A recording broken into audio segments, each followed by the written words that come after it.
Hi there! In this video we are going to learn about two of the most fundamental concepts in machine learning, which are overfitting and underfitting.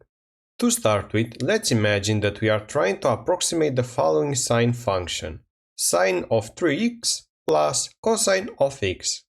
As is the case, we don't know this function beforehand, and the best we can do is observe some data that it has generated.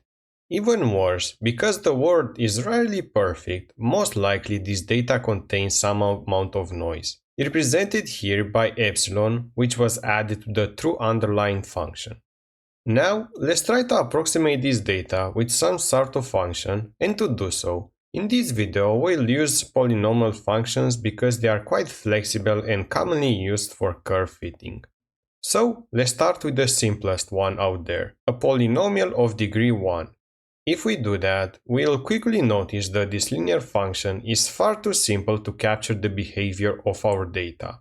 It might try to find a straight line that minimizes the error, but it's clear that the line doesn't come close to following the ups and downs of the sine and cosine components. This is what we call underfitting. The model is too simple to represent the underlying function, and as a result, it performs poorly on both the training data and the new, unseen data. Next, let's take things to the other extreme and fit a polynomial of a very high degree, let's say 20. This polynomial has so much flexibility that it twists and turns through every single data point, including the noisy ones. On the surface, it looks like the model is doing a great job because it perfectly matches the training data. However, it's actually overcomplicating things and capturing noise as if it were part of the real function. This is what we call overfitting. The model is so complex that it memorizes the training data instead of learning the general pattern. While it might perform exceptionally well on the training set, its predictions on the new data will be far less reliable. The ideal situation lies somewhere in between these two extremes. For example, a polynomial of moderate degree, let's say 7, does a pretty good job in capturing the general shape of the data and the underlying function. This balance is key to building a model that provides a low error on unseen data.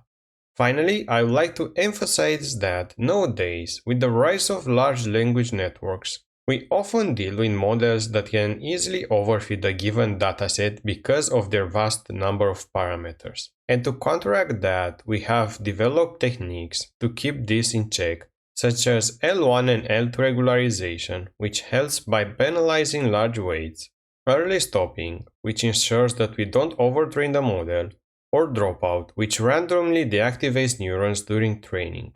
To summarize, overfitting and underfitting represent opposite ends of the spectrum of model and data complexity.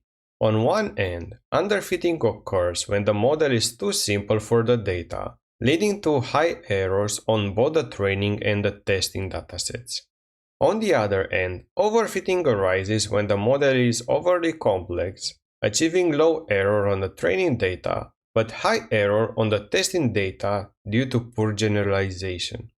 And, to put it simply, the art of machine learning is about striking the perfect balance between making your model complex enough to capture the underlying patterns in the data, but not so complex that it merely memorizes them.